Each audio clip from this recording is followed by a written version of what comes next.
Hey, Luke, what were you able to do defensively in this game that kind of carried over from the previous two, and despite the opponent and how San Antonio was playing?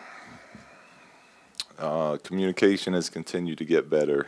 I think the understanding of the different schemes that we can switch to throughout a game, guys are starting to pick that up a little better. So we're executing the game plans more efficiently, and then I thought our players' effort defensively was huge tonight. Is ultimately why we won the game, was the way that we scrapped on the defensive end all night long. Defensive side, you said that's been the main thing for these last three games, but how much is Lonzo coming back and being back in his regular minutes, how much has that altered things for you guys these last few? It's helped for sure. I mean, he's the guy that kind of gets the whole thing moving, and you never want to be a team that lets your offense influence your defense. You always want to be able to rely on the defensive of effort, no matter what. But sometimes when we're not getting shots, or the ball's not moving, or guys are trying to go one-on-one, it affects our energy, and it affects the way we defend as a group. And I think just Zoe being back, one, for the way that he pushes and gets everyone involved. Two, guys want to get out and run, and we know to get out and run, we have to get deflections and steals and get stops. And then three, Zoe is a pretty good darn defender himself. So he anticipates great. He gets deflections. He uses his length to challenge shots. So what he brings to the team and individually as a defender has been a big bonus for us since he's been back. Hey, Luke, Larry was really active today and seemed like he was giving you great shifts. What was his play? What did his play do for you today? Larry might have been our most valuable player today.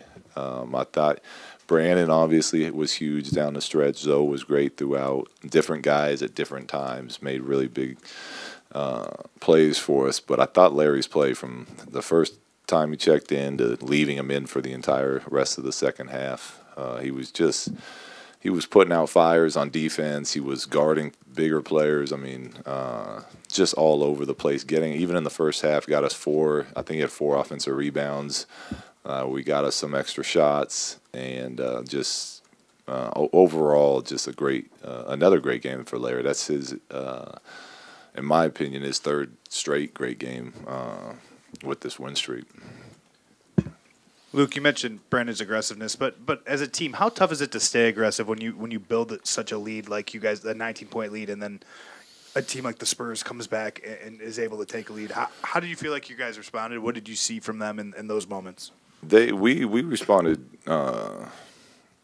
like a team that has failed a lot and kind of got sick of it, because we are at that same point again. We've seen that same point. Many times this year we're playing good, we have a lead, the other team goes on a run, and then we kind of, we stall out a little bit in the second half.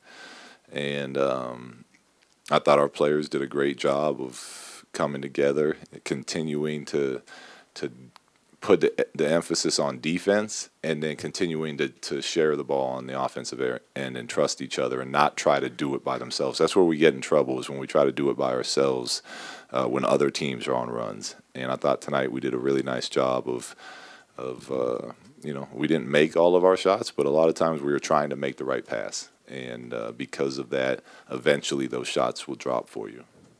Ingram had 21 shot attempts tonight. I think that ties a career high for him.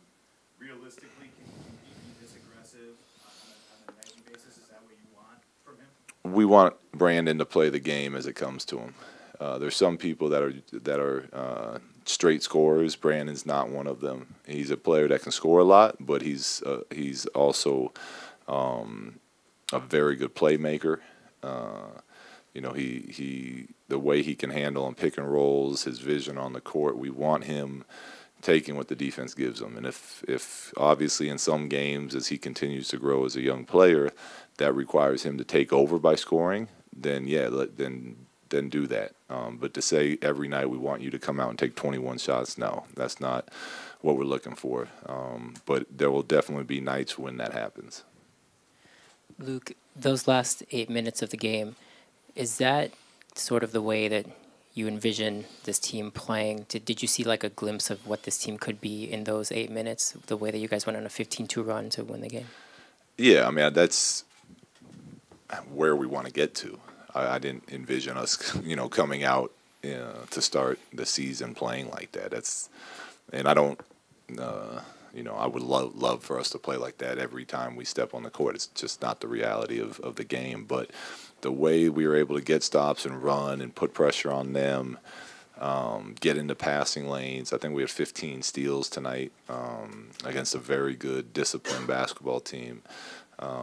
Was the team that we need to be, and that's the team we're trying to be. We were selfless. The building had energy from the way our guys were competing, and that's what we're building to. Yes. Luke, Powell and Aldridge are two of the more formidable post players in the NBA, and you guys held them to 10 of 29 from the field. What did you do to neutralize them tonight? Well, we got great. I went back to our core principles of how we defend, and one is taking on the individual challenge of stopping somebody, and then the second one after that is it's a 5-man job. If my teammates getting if they're running an ISO on him or they're posting him up, if he gets beat, I will be there for him. And so it started with the way our guys were taking that individual challenge. I thought Julius did a great job starting the game on Aldridge, Brooke on Powell. And the times they did spin off or the times they did get to the middle, our defense was there to collapse it and make them kick it out or take contested shots. And that requires 5 guys being on the same page. And tonight for a lot of the game we were doing that. Luke, about 3 weeks ago, you guys were being praised for sticking tight with a lot of really good teams, and then last week you were, things were coming unglued. You were the worst team ever, and then this week now you won 3 in a row. On a personal level, what is the challenge for you to kind of deal with such a wide swing in terms of the results that your team's getting? It's why we try to be consistent in our messaging. We don't try to be too high. We don't try to be too low. We know what we're building towards, and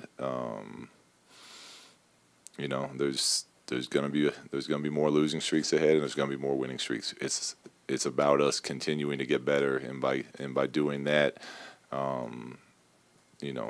the way we do that is we continue to work hard, whether we win or lose. We continue to have winning habits. We continue to trust each other as a team, and we have goals every night of we want to come out and play as hard as we can and win, and then we have goals of where we want to be as a team at the end of the season, and we just keep working towards those. Is it hard for you to stay consistent in that, given how? It's not. Yeah, it's a challenge too. But that's I learned that. I didn't understand it, but I learned it from Phil Jackson when I got drafted here as a player. I was a very emotional player, and every loss was the end of the world, and every win was the greatest night of all time. And, he always talked about staying in the middle. That's when you're at your most dangerous. But over the years, I understand what he's talking about. And now that's my job to keep the same, the same pulse with our young team.